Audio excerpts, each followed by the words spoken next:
Veremos hoy el sistema financiero mexicano e internacional. El sistema financiero mexicano lo podemos conceptualizar como un conjunto de personas y organizaciones por medio de los cuales se captan, administran, regulan y dirigen los recursos financieros que se negocian entre los diversos agentes económicos. Los organismos reguladores son los siguientes.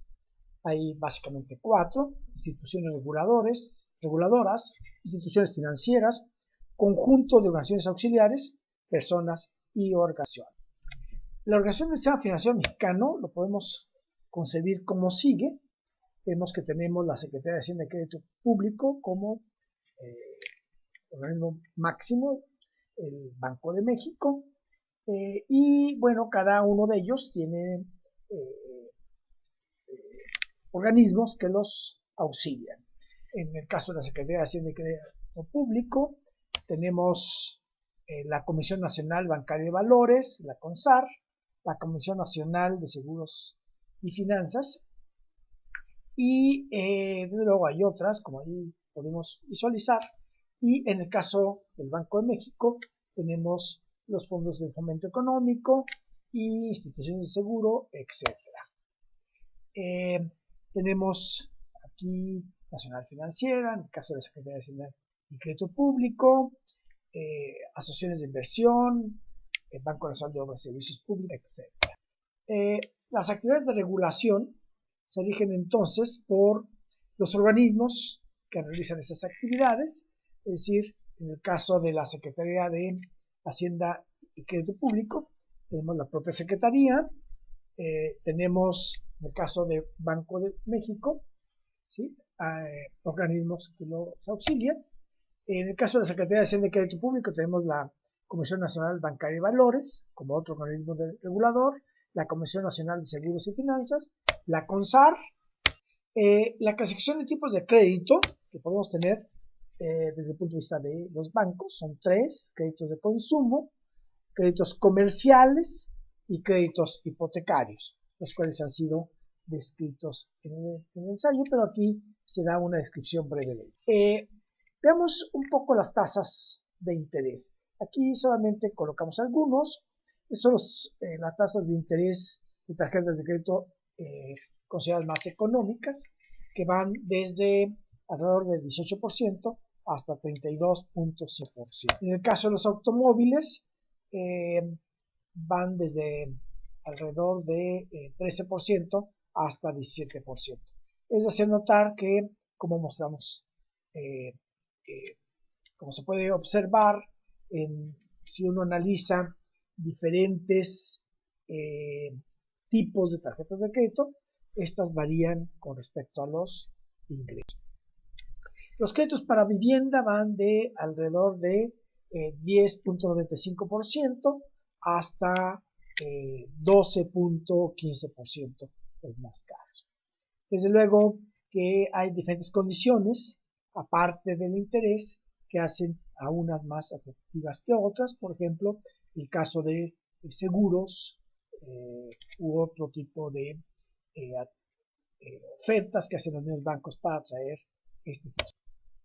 Las tasas de interés, haciendo un análisis, en el caso de las cuentas de ahorro, aquí estamos colocando el valor más alto que encontramos, que es de 2.52, las cuentas de cheques por lo regular es de 0, y por el contrario, si tienen ciertos costos por administración, etc. Los a plazo fijo, que es alrededor de 2.09, mientras que los fondos de inversión van del 5 al 30% y la inflación para el caso de diciembre de 2012, que cerró con 3.57%. Estos datos han sido tomados a partir de fuentes como la CONSAR u otros organismos oficiales. Observen ustedes que las cuentas de ahorro, cuentas de cheque y cuentas a plazo fijo están muy por debajo de la inflación, de manera que depositar nuestro dinero ahí representa un costo. Por el contrario, los fondos de inversión el año pasado dieron estuvieron en un rango del 5 a 30%. Y la razón de esto es que en los fondos de inversión existe incertidumbre en los valores de interés que se puede otorgar, de manera que en consecuencia a mayor incertidumbre también es mayor el valor esperado del rendimiento. Los fondos de inversión, como funcionan es que se inscribe uno realmente a una sociedad de inversionistas. Existen desde luego muchísimos tipos de estas sociedades y por tanto de fondos de inversión. Algunos de ellos se clasifican como aquellos fondos que se invierten en deuda o en la renta fija, fondos que se invierten en acciones de empresas, que son obviamente de renta variable, y fondos que se adecuan a necesidades de cada inversionista y cuyo servicio también se ofrece por bancos. Hay además fondos donde se invierten grandes cantidades de dinero y aquellos que requieren cantidades pequeñas, por ejemplo, de 1,000 o 10,000 pesos. La función de los fondos de inversión son entonces conformar una sociedad y su función es permitir al gran público invertir en los mercados de capitales. Lo que hacen los fondos de inversión es juntar la cantidad reunida por los diversos personas que acuden al fondo de inversión y invertirlo de acuerdo con lo que se llama un folleto de inversión. En ese folleto de inversión se marca dónde puede y dónde no se puede invertir el dinero del inversionista. En consecuencia, de acuerdo con ello, se tiene seguridad de qué tipo de rubros invertirá el dinero de todos los inversionistas de la sociedad y por lo tanto podemos tener mayor confianza sobre el tipo de volatilidad que se podría tener. Por el contrario, podría, por ejemplo, conformarse portafolios de fondos de inversión donde se pudiera uno invertir su dinero en diferentes fondos de inversión con diferentes volatilidades y por lo tanto diferentes riesgos y por lo tanto diferentes rendimientos. Lo que importa entonces es la utilidad de la cartera completa y no de un solo elemento.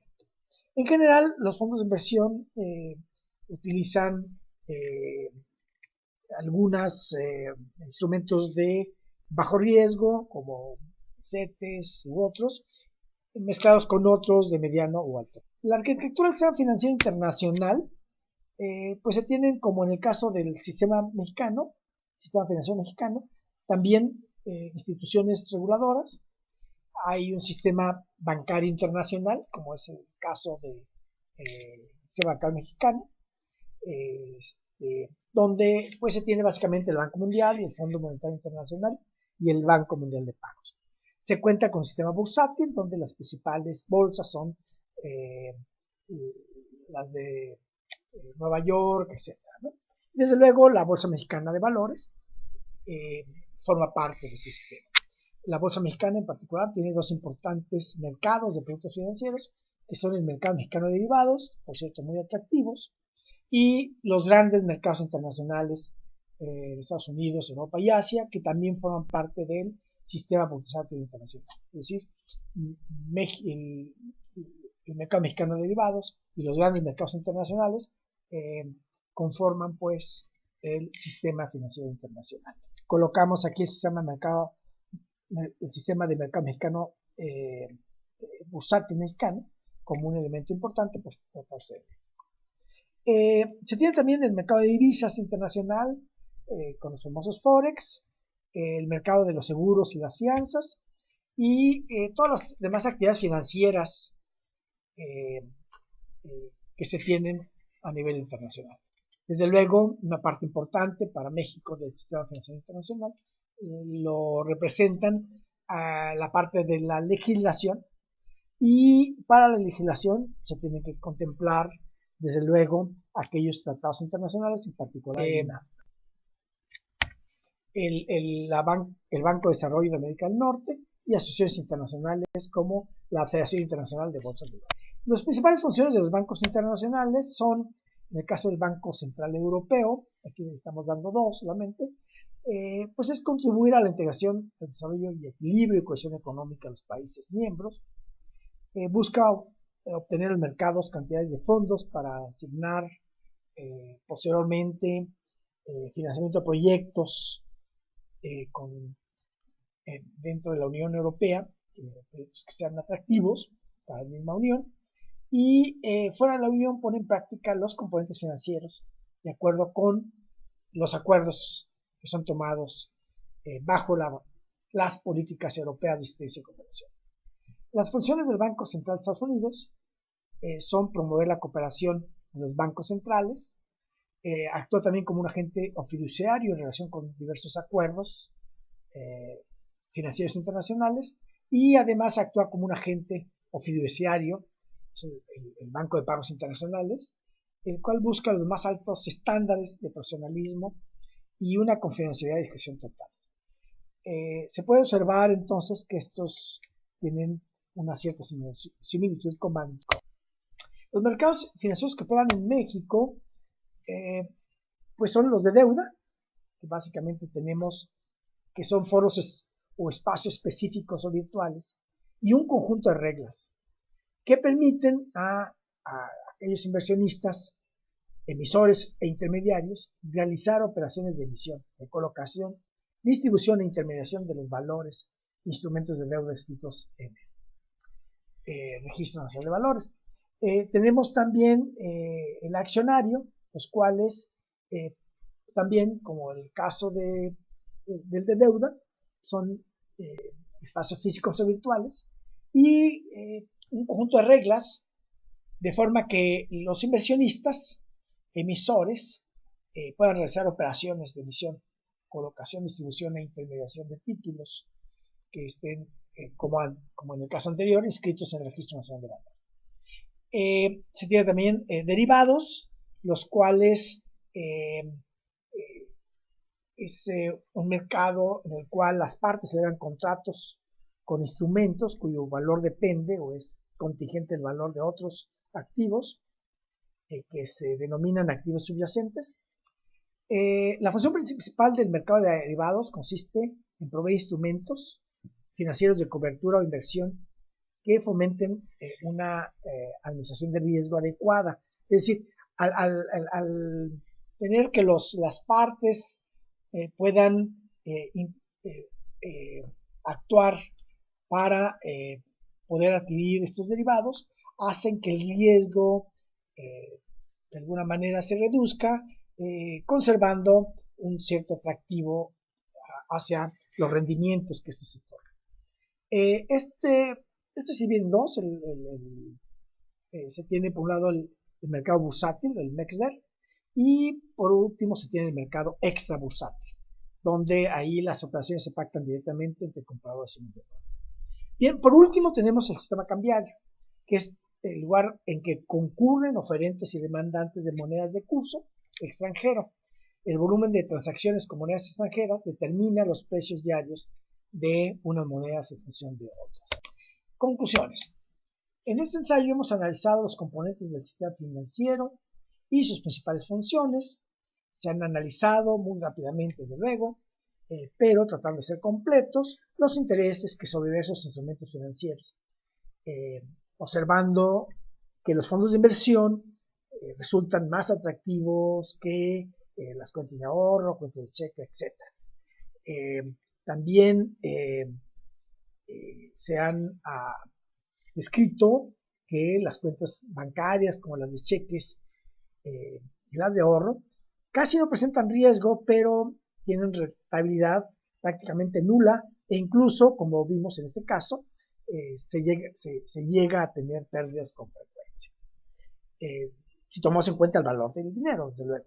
Se ha analizado aquí el sistema financiero internacional y sus paralelismos con el sistema financiero mexicano, que, como puede observarse, tiene similitudes. Por último, resulta muy conveniente explorar los conceptos y métodos que permiten determinar la mejor forma de invertir en instrumentos como los fondos de inversión u otros instrumentos. Muchas gracias y hasta luego.